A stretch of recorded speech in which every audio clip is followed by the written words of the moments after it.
오늘 본문은 계속해서 예루살렘에 닥칠 환난과 세상의 끝날 때에 임하는 대환난을 두 성격을 담아서 기록했어요.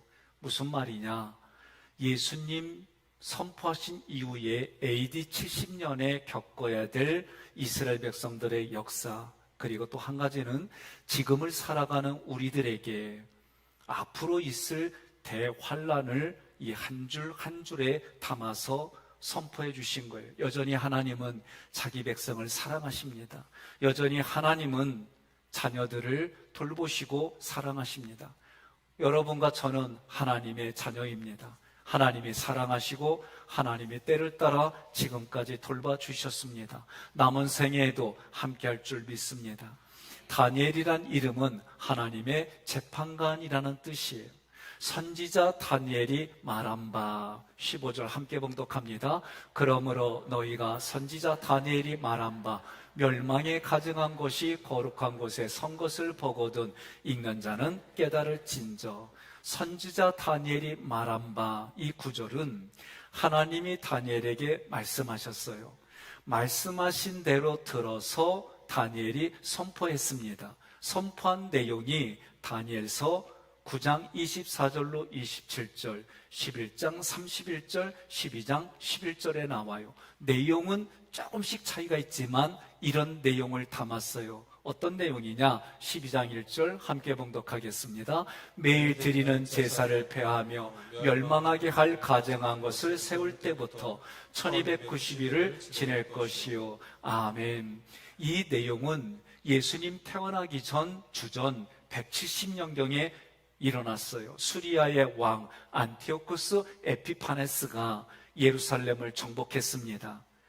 이 사람들은 헬라 사람들이요. 그러니 헬라 문명을, 헬라 문화를 유대인들에게 적용시키려고 했어요. 마치 우리나라 역사로 말하면 일본이 우리나라를 무력으로 통치하면서 너 성 바꿔, 일본식으로. 너 언어, 일본 언어로 바꿔. 너희들 종교 이걸로 바꿔. 이렇게 강력하게 탄압했던 일들과 마찬가지로 안티오쿠스 에피파네스가 유대인들에게 그렇게 일을 진행했어요. 세 가지를 진행했으면, 첫째, 대성전에서 제단을 없앴어요. 하나님 앞에 드리는 제단을 없애고 올림푸스 신 제우스를 거기다 세워놨어요. 그리고 제우스가 하나님이다라고 교육한 거예요. 두 번째는 성경에 금지된 돼지고기를 제단에 드렸어요. 쪽은 이루어져 있어요. 돼지 족발이를 할 때. 근데 되새김질을 안 해요. 부정한 동물이에요. 돼지 고기는 우리들 식탁에만 올리고 하나님 식탁에는 올려서는 안 되는 거였어요. 세 번째는 성전 안에 여자 제사장들을 뒀는데 그들은 매춘행위를 하는 매춘부들이에요. 그러니 하나님께 예배드리는 장소가 매은굴이 돼버렸어요. 한마디로 신성모독이에요. 예수님께서 이런 일들이 미래에 예루살렘에 일어난다. 그러니 예루살렘의 멸망이 이렇게 보일 테인데 여러분과 제가 살아가는 세상 끝에도 이런 일들이 일어날 것이다 라고 예언했어요. 오늘 본문의 문자들은 문자 그대로 이스라엘 역사에 일어났습니다. AD 70년에 로마의 티투스 장군에 의해서 예루살렘 성전이 철저히 파괴됐어요. 왜? 금을 발랐잖아요. 그러니 그 금을 긁어내려고 돌이란 돌은 다 깨버린 거예요. 유대인들은 학살을 당했어요. 그 숫자가 무려 110만 명이에요. 저는 우리 교회 성도들을 볼 때마다 안심되는 게 있어요. 웬만한 얘기 해가지고는 놀라지도 않아. 믿음의 담대함이 얼마나 좋은지. 그래서 제가 위로받아요. 멸망에 가증한 것은 대환란이 다가오는 징조이다. 재난의 시작이다라고 예수님이 말씀하셨어요. 멸망에 가증한 것이 온 후에 오는 시련을 21절에서는 대환란이다라고 기록했어요. 데살로니가 후서와 요한계시록의 말씀을 근거로 멸망에 가증한 것은 적 그리스도입니다. 믿는 자가 아무리 강하다 할지라도 적그리스도에 대항해서 설 수가 없다는 내용이 예수님의 말씀이에요. 오늘 본문의 16절부터 20절까지는 그런 대환란이 위험한 대환란이다, 그런 대환란이 앞으로 온다, 위급하다, 이런 마음으로 말씀하셨어요. 16절 함께 봉독합니다. 그때에 유대에 있는 자들은 산으로 도망할지어다. 적이 침투해 왔어요. 환란이 엄습합니다. 유대 지역에 있지 말고 몸을 피해서 옮기라는 거예요. 생명을 구원받으라는 거예요. 이 말씀을 제자들이 들었습니다. 이 말씀을 기억하고 있는 그리스도인들이 로마가 AD 70년에 티투스 장군하고 해서 예루살렘을 포위했어요. 그런데 내부 사정으로 인해서, 로마군의 내부 사정으로 인해서 잠시 포위망이 풀렸어요. 그때에 예수님의 말씀을 기억하고 예루살렘 성을 떠나서 갈릴리 호수 동쪽에 위치한 데가볼리 지역에 펠라라는 곳으로 도망친 사람들은 목숨을 구원받았어요. 예수님의 말씀에 순종한 자들의 생명이 보존받을 수 있도록 하나님이 그렇게 구원의 길을 열어주신 거예요. 1차적으로는 예루살렘 함락과 관계된 예언이지만 오늘을 살아가는 우리들에게는 이 세상 종말과 관련된 경고예요. 중요한 겁니다. 이런 종말이 온다 할지라도 여러분과 저는 어떻게 하는 거예요? 사과나무 한 그루 심는 거예요. 무슨 얘기냐? 세상의 종말이 온다 할지라도 나는 오늘 하나님과 관계되어져서 신앙의 성실한 모습으로 여전히 살아가는 거예요. 자, 오늘 9절에서는 산으로 도망가라 그랬어요. 여러분, 문 앞 산으로 도망가면 되지요? 그런 의미가 아니에요. 저도 하루에 한 번 정도 올라가려고 애는 써요. 산으로 도망가라는 말씀은, 산은 이 당시에 하나님을 만나는 장소예요. 이 당시에 산에는 하나님께 예배드리는 성전이 있었어요. 무슨 말입니까? 산으로 도망하라는 말씀은 하나님의 말씀 안으로, 하나님의 가슴 안으로 피하라는 거예요. 하나님의 말씀의 약속을 확신하고 지키라는 말씀입니다. 17절 함께 봉독합니다. 지붕 위에 있는 자는 집 안에 있는 물건을 가지러 내려가지 말며. 비가 많이 와서 지붕 고치러 올라간 얘기가 아닙니다. 지붕에 있을 때에 적군이 침입했다는 거예요. 집 안으로 들어가서 나를 지킬 물건들을 가지고 나오지 말라는 거예요. 그럴 시간 없다는 거예요. 제가 아버지가 교회는 어떠니? 제가 이러이러한 계획이 있어요. 이러이러한 어려움이 있어요. 그러면 저희 아버지가 그 얘기 듣고 저희 집의 옥상, 슬라브 친 옥상에 이불 하나 가지고 올라가셔서 기도해 주셨어요. 지붕 위에 올라가 있다는 거는 기도하는 자리를 말하는 거예요. 그러니 지금 여러분과 제가 기도하면서 생명을 위한 기도를 할 때이지 물건을 챙겨서 자기의 안전을 지키려고 하지 말라, 그 얘기를 하는 겁니다. 18절 함께 봉독합니다. 밭에 있는 자는 겉옷을 가지러 뒤로 돌이키지 말지어다. 아멘. 2주 전에 한국에서 목사님 3팀이 선교사님, 필리핀에 있는 선교사님들에게 저는 에베소서 교회에서 했잖아요. 이것을 책과 구조도와 여러 가지를 가지고 강의하러 갔어요. 아침 10시에 떠나가지고 그 다음날 새벽 2시에 도착했어요. 그래서 제가 보라카이를 저 혼자 이렇게 말했어요. 자, 보라, 파이다. 자, 제가 거기 갔다 오는 날 인천에 도착했는데 왜 이렇게 추워요? 5일밖에 안 됐는데도 인천에 도착하니까 제가 에어컨 이렇게 되는데 너무 추운 거예요. 여러분, 18절에 밭에 있는 자가 겉옷을 가지러 뒤로 돌이키지 말라는 얘기는, 겉옷은 추위를 지키는 거예요. 추위로부터 자기 몸을 지키는 거예요. 겉옷으로 자신을 보호하려는 시도를 하지 말라는 겁니다. 우리 여름하고 그쪽 여름하고 우리 겨울하고 이스라엘 겨울하고 달라요.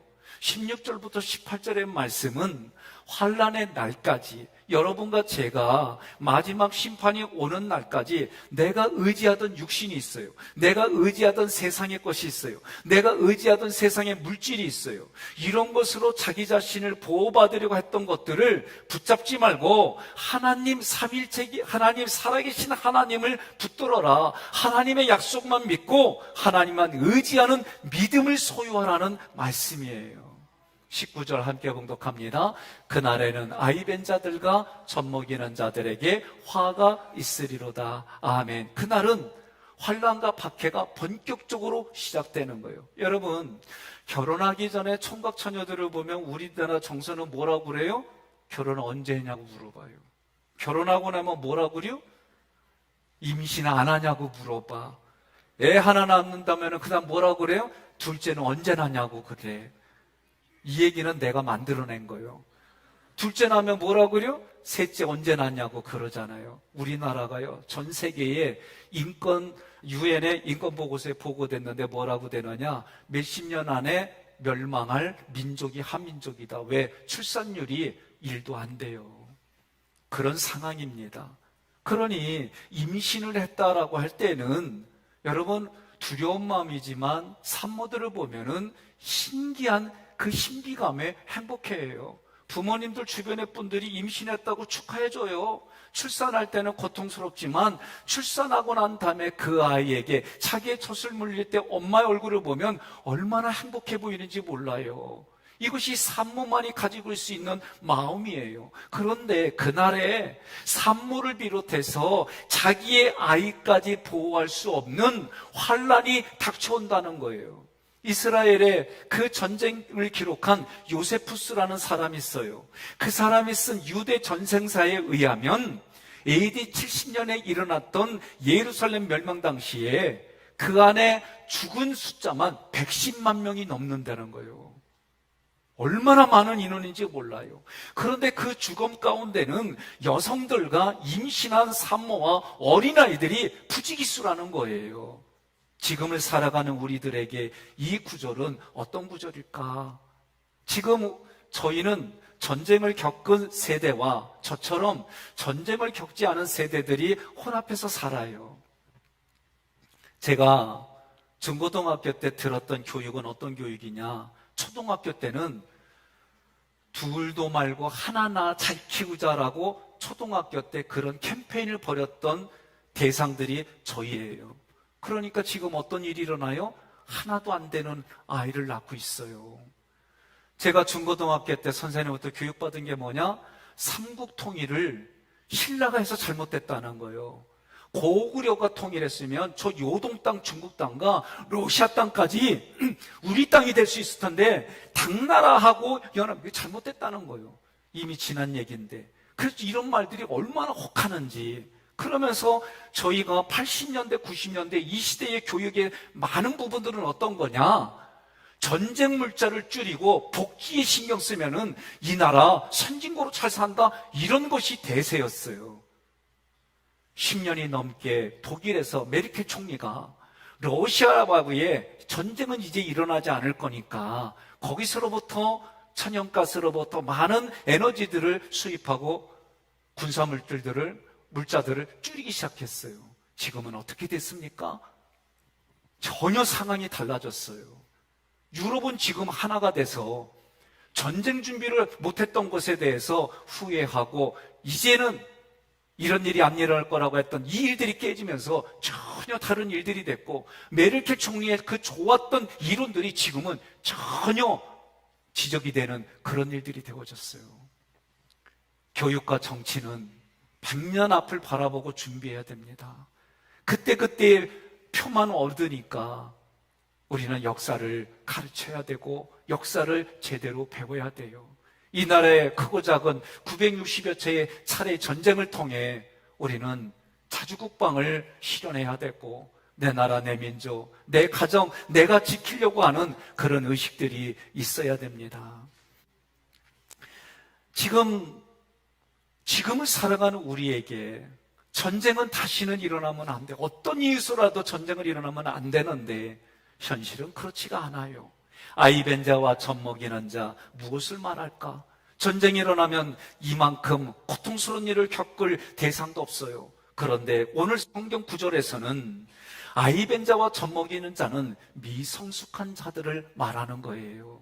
미성숙한 성도들만 양육한 교회가 겪어야 될 화를 말하는 거예요. 저는 여러분들이 그리스도의 장성한 분량까지 성장하기를 소망합니다. 그래서 말씀을 연구하고 고민하고 여러분들이 성경을 연구하고 공부하게 하는 거예요.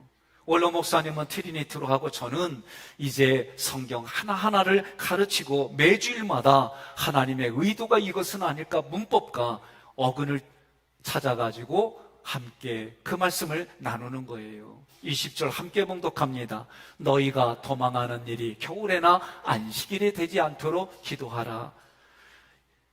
이스라엘의 겨울은요, 비가 너무 많이 와요. 여름에는 비가 거의 안 와요. 그래서 4월 말부터 9월 초까지는 건기예요. 비가 거의 내리지 않아요. 그러나 9월 중순부터 그 다음에 4월 말까지는 우기예요. 비가 많이 옵니다. 춥습니다. 성경에서 건기가 끝나는 9월 달에 9월 중순에 내리는 비를 이른비라고 그래요. 그 다음에 4월 달 끝날 쯤에 내리는 비를 늦은비라고 그래요. 한겨울 1, 2월 달에는 비도 많이 내리지만 몹시 추워요. 제가 5일밖에 없었는데 에어컨을 쐬니까 막 추운 것처럼 이것과는 비교가 안 될 정도로 이스라엘은 낮과 밤의 온도차가 커요. 안식일은 유대법상 공식적으로 노동할 수 없는 날입니다. 율법사들은 규칙을 만들었어요. 안식일에 1마일 이상, 킬로미터로 하면은 1.6km 이상 움직이면 안 돼요. 그러니 한겨울에 비가 많이 오니까 움직이기도 어려워. 1.6km 이상도 가는 곳은 법적으로 막혀져 있어. 그러니까 예수님이 뭐라고 그래요? 이런 날을 피해서 환난을 겪게 기도하라는 거예요. BC 168년 수리아 왕인 안티오쿠스 에피파네스가 예루살렘을 공격할 때에 전략과 전술을 짰어요. 안식일 날 쳐들어온 거예요. 수많은 사람들이 이 안식일 규정 때문에 도망가지 못했습니다. 이런 이유로 예수님이 오늘 9절에서 도망치는 날이 겨울도 아니고 안식일 날이 되지 않도록 기도하라고 권면하는 거예요. 안식일조차 지키지 않는 시대가 됐습니다. 성남의 우리 교단입니다. 오후 예배가 사라졌어요. 여러분 얼굴들 보니까 표정에 미생한 표정의 변화가 없어서 감사해요. 예? 그런데 이 얘기는 다른 말로 말하면 저녁 예배 드리지 않는 거예요. 점점 이제 줄어들어요. 예배의 수가 줄어들고 예배 시간이 줄어드는 그런 시대에 살고 있어요. 예수님이 말하는 겁니다. 안식일조차 지키지 않는 나태한 신앙의 자리에서 주님의 재림을 경험하지 말라고 기도하라는 거예요. 이 기도는 명령형입니다. 계속과 반복의 의미를 갖고 있는 현재입니다. 다른 말로 말하면 이 환난은 인간의 힘과 능력과 방법으로 해결할 수 없다는 거예요. 그러니 우리가 할 수 있는 거는 이런 환난이 있을 때에 환난의 주권자이신 하나님 앞에 기도하라는 겁니다. 하나님 앞에 기도할 때에 은혜를 내려주세요. 기도하라는 겁니다. 하나님 앞에 기도할 때에 하나님 긍휼을 베풀어 주세요. 자비를 베풀어 주세요. 그렇게 기도하라는 거예요. 21절 함께 봉독합니다. 이는 때에 큰 환란이 있겠습니다. 창세로부터 지금까지 이런 환란이 없었고 후에도 없으리라. 아멘.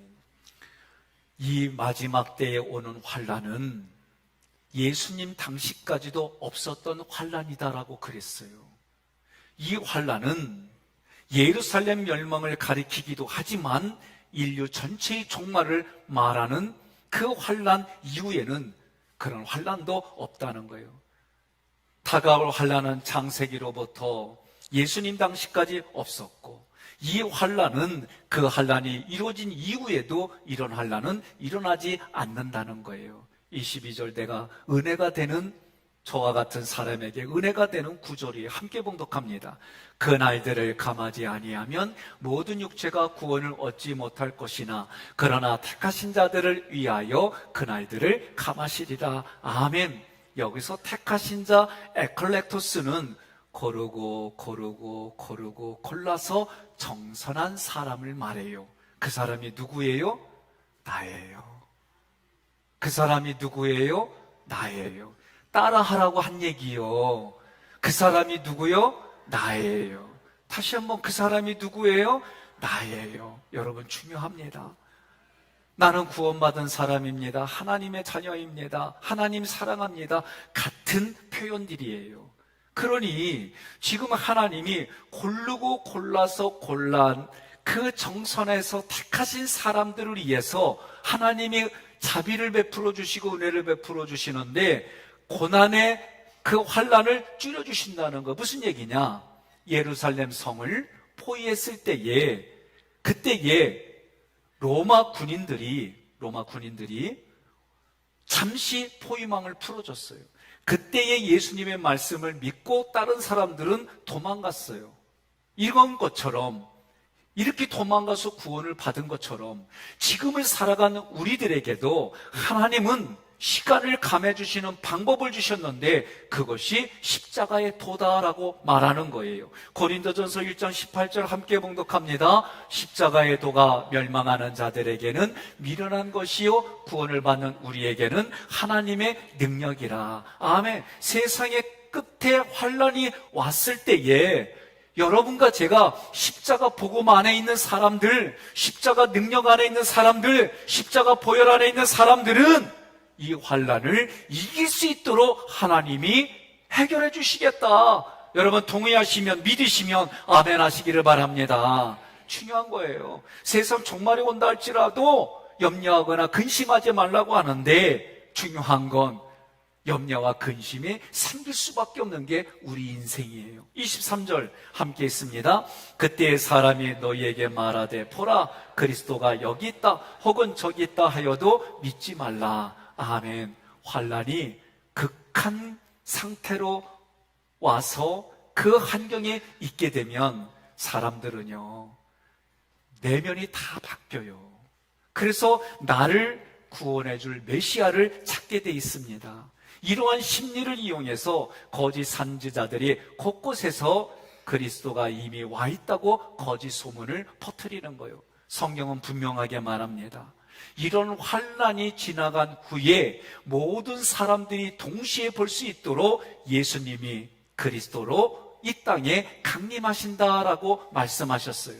마태복음 24장 30절 함께 봉독합니다. 그때에 인자의 징조가 하늘에서 보이겠고 그때에 땅의 모든 족속들이 통곡하며 그들이 인자가 구름을 타고 능력과 큰 영광으로 오는 것을 보리라. 아멘.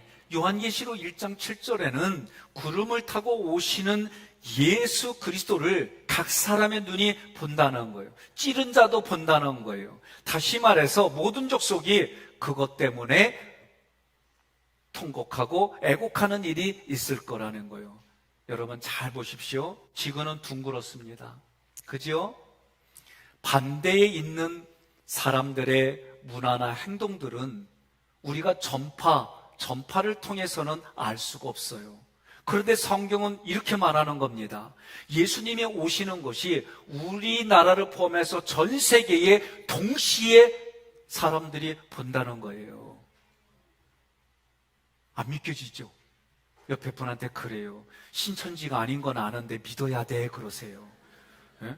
이건 동시에 일어나는 일이에요. 그러면 생각해 보세요. 지금 성경은 그리스도가 저기 있다 여기 있다 그런다는, 우리나라에만 해도 10명이 넘어 그리스도가, 자기가 그리스도라고 하는 사람이. 그러면 성경대로 말하면 내 눈에도 여러분 눈에도 그 사람이 그리스도로 보여야 되잖아. 근데 왜 자기들만 그리스도야? 이것 자체가 성경에서 말이 안 되는 얘기예요. 동의하십니까?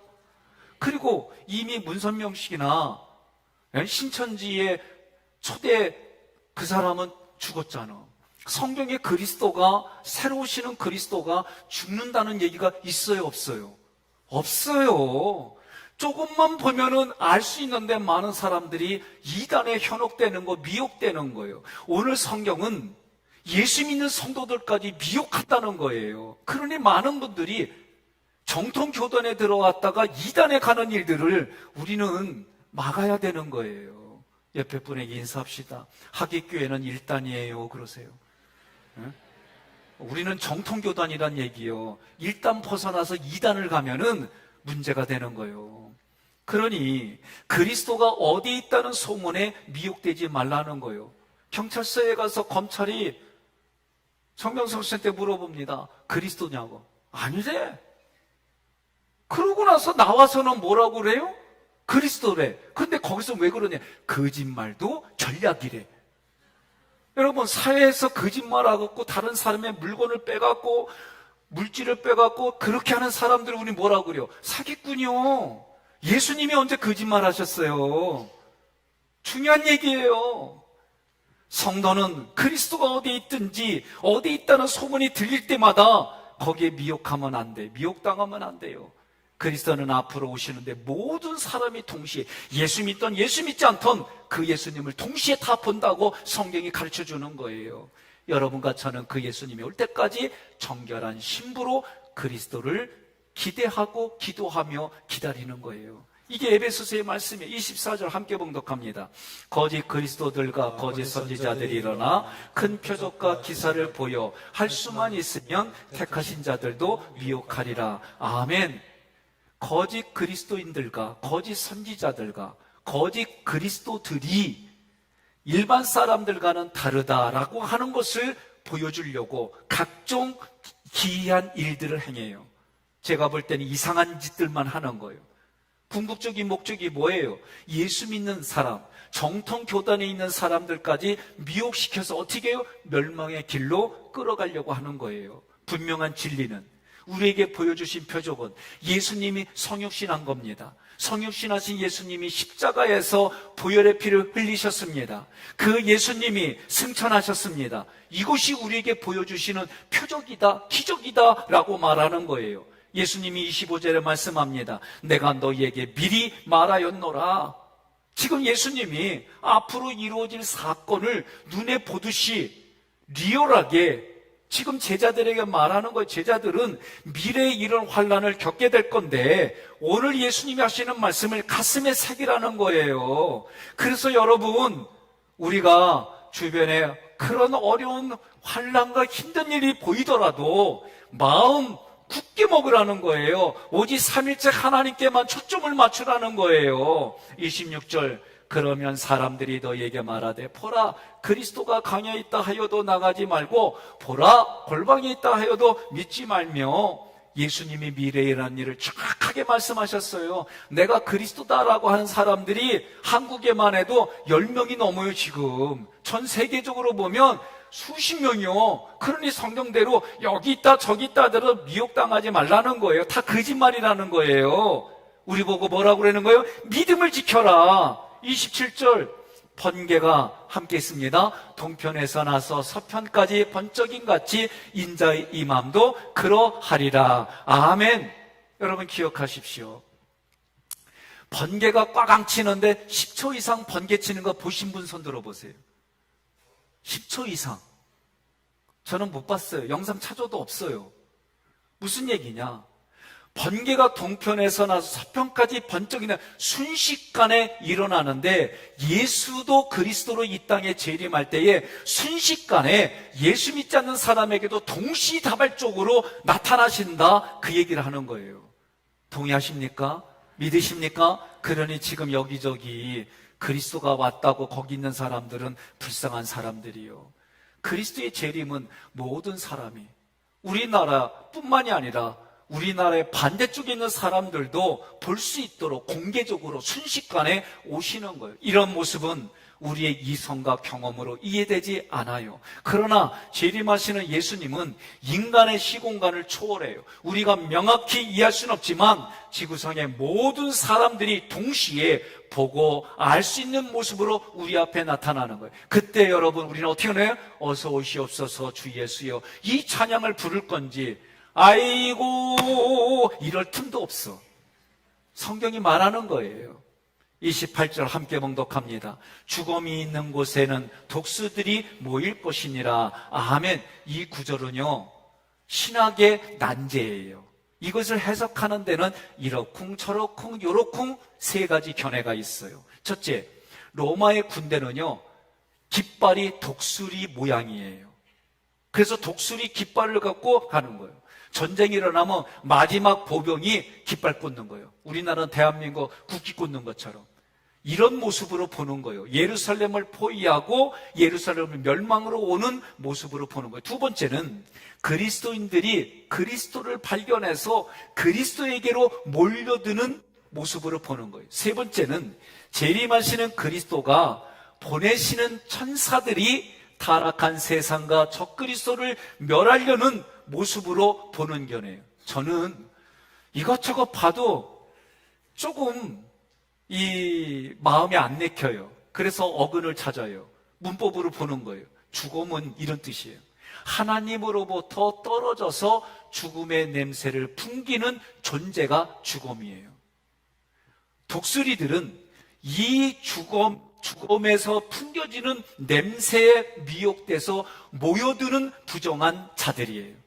그러니 24절에서 뭐라고 그래요? 거짓 그리스도와 거짓 선지자들이 미혹해서 보여준 표적과 기사들이 죽음이다.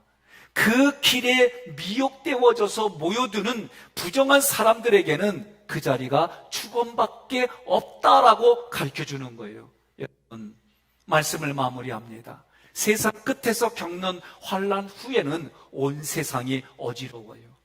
모든 세상이 어지럽습니다.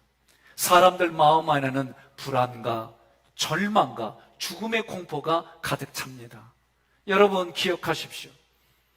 그때가 주님이 재림하는 날이다라고 성경은 말하고 전 세계적으로 지금 말도 못해요. 기후가 바뀌었어요. 우리나라도 이제는 열대 과일들이 한국에서 재배가 돼요. 열대에 있던 동식물 곤충들이 우리나라에도 지금 이제 발견돼요. 전 세계에 전쟁이 일어나지 않는데 없어요. 기근 점점 더 많아져요. 여러분, 그렇게 좋았던 미국도 어느 주는 사람들이 좀비처럼 서 있어요. 마약에 중독이 돼가지고 저는 TV에서 그거 보고 놀랐어요. 임산부도 애들을 태운 상태로 마약을 사러 오는 거 경찰도 제지를 안 해요. 이미 그 주는 마약이 통치를 해요. 제가 우리나라에 세월호 이분들을 욕하는 게 아닙니다. 이것 때문에 고민하는데 죽음이 왕처럼 왕의 역할을 감당하는 죽음이 우리나라로 다 덮을 때가 있어요. 전 세상에 보면 죽음이 왕처럼 역할을 감당해요. 이 왕 앞에 많은 사람들이 죽음의 공포 속에, 죽음의 두려움 속에 하루하루 살아가면서 자기가 살아가려고 그래요. 남과 북이 전쟁이 일어나 보십시오. 수도권에 있는 사람은 1m 간격으로 폭탄이 다 떨어진다고 그래요. 어디로 도망하고요? 도망할 데 없어요. 오송역에 거기 가는데 지하로 들어가는 거예요. 저도 거기를 지나가서 알아요. 그런데 물이 차니까 뻘쭘뻘쭘 멈칫멈칫하다가 거기서 사람들이 실종됐어요.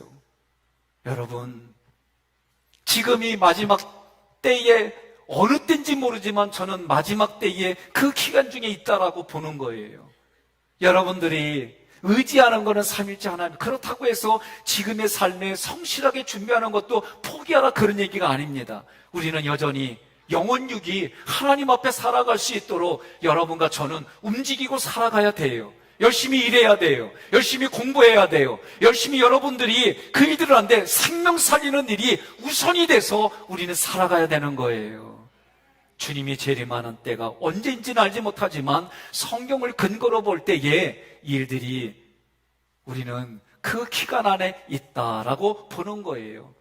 여러분 보십시오. 믿음의 사람도 두려워하는 상황들이 있습니다.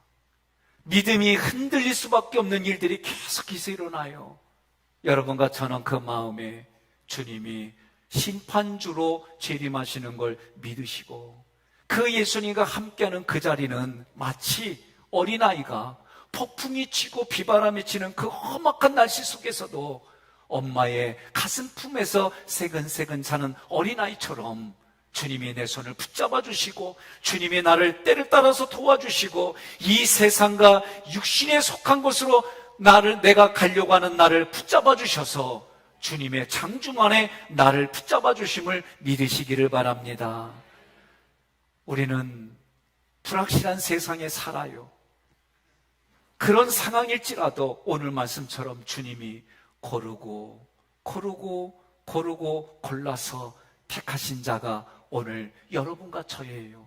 그러니 이제는 큰 나팔 소리와 함께 천사들을 우리에게 보내주실 때에 주님이 준비하신 천국잔치에 참여하는 거예요. 지금 여기가 천국잔치입니다. 지금 여기가 천국입니다. 그래서 내 부모님이 나에게 준비된 목자입니다. 내 속회의 속장님이 나에게 준비된 목자입니다. 선교회장님이 나에게 준비된 목자입니다. 교회의 교구장들, 목회자를 바라보며 그런 마음을 가지고 같이 함께 살아가는 거예요.